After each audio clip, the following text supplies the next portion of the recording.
These actions, we've now sanctioned Russian banks that together hold around $1 trillion in assets. We've cut off Russia's largest bank, a bank that holds more than 1/3 of Russia's banking assets by itself, cut it off from the U.S. financial system. And today, we're also blocking 4 more major banks. That means every asset they have in America will be frozen. This includes VTB, the second largest bank in Russia, which has $250 billion in assets. As promised, we're also adding the names to the list of Russian elites and their family members that were sanctioned as well.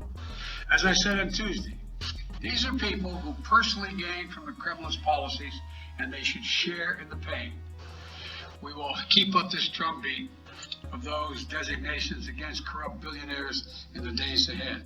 Did you underestimate Putin, and would you still describe him the way that you did in the summer as a worthy adversary? At the time, I made it clear as an adversary, and I said he was worthy. I didn't underestimate him. And I've read most of everything he's written. Did you read it? I shouldn't. I'm not a wise guy. You heard the speech he made, almost an hour's worth of speeches, why he was going into Ukraine. He has much larger ambitions in Ukraine. He wants to, in fact, reestablish the former Soviet Union. That's what this is about. And I think that his ambitions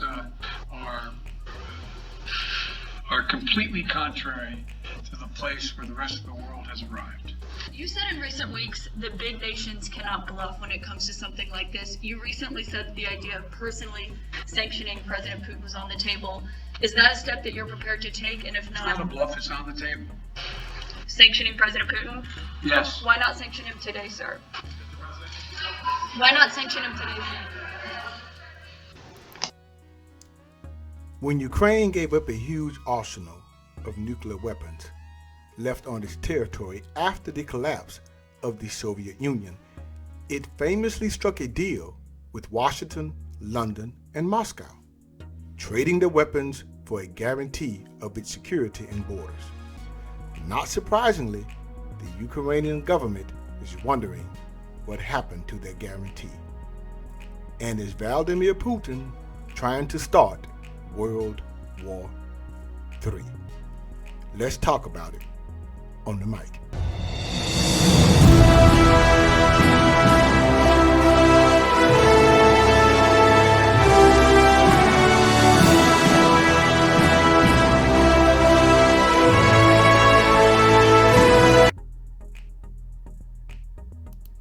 Hello, good people. This is your guy, Mr. Educator, Mr. Communicator, Mr. Free Thinker, coming back at you live once again from the Lone Star State with another edition of the Meter Mike Speaks. All right, good people, it is 32 minutes past the hour, and yes, we are the voice of the everyday citizen. All right, good people, here it is, as I promised, and as my subscribers have been anxiously waiting on me to do a piece on this Ukraine and Russia deal.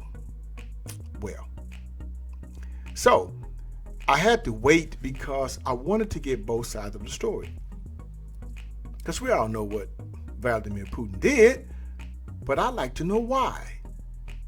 And he gave a response.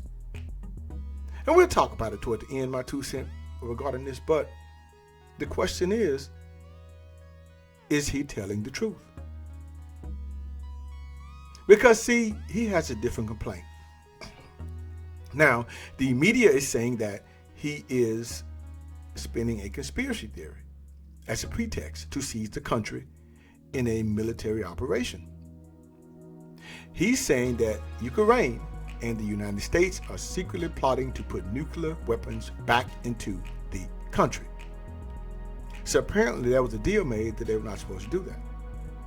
Now, Putin's arguments occupied a third of his speech to the Russian people Monday when he made a series of bizarre charges that Ukraine intends to create its own nuclear weapons, and this is not just bragging, he goes on to say. Then he built a second case that the United States is converting its missile defenses into offensive weapons, and it plans to put nuclear weapons on Ukrainian territory. Now, as you all may or may not know, good people, Ukraine is part of Russia. They broke off to become an independent country after the fall of the Soviet Union. Now, at that time, Ukraine gave up a huge arsenal of nuclear weapons left over by the Soviet Union in the early 1990s, and it used the fuel from its blended down warheads to drive its nuclear power plants.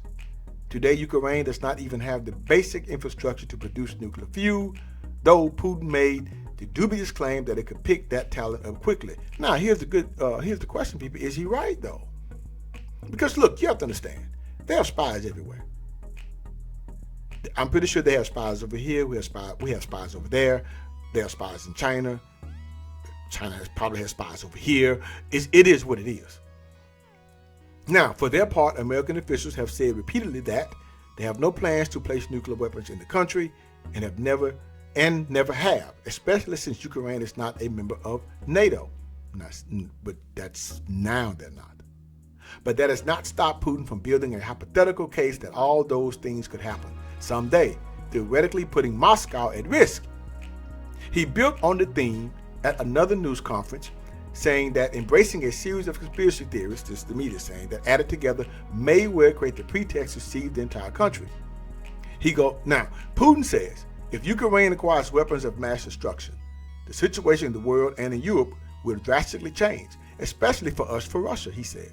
We cannot but react to this real danger, all the more so since, let me repeat, Ukraine's Western patrons may help it acquire these weapons to create yet another threat to our country, unquote. See, we keep going back to, is the man correct? See, in fact, Putin is now using the key agreement from that era, called the Budapest Memorandum, to bolster his case. The memorandum, signed by Ukraine, the United States, Britain, and Russia, enshrined the central bargain. Ukraine would surrender the entire nuclear arsenal left inside its territory, and in return, the other three nations would all guarantee Ukraine's security and the integrity of its borders. While Ukraine had physical control of the weapons, the launch authority for them had remained in the hands of the Russians.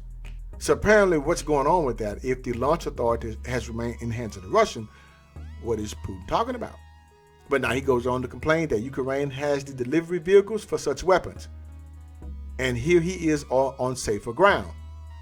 And here he is on safer ground. An old missile plant, a remnant of the Soviet days, has kept going and was at the center of a controversy a few days ago about whether its designs ended up in the hands of the North Koreans. Now, see, this is things that our president is not talking about. Ukraine's president at the time, Petro Poroshenko, denied it.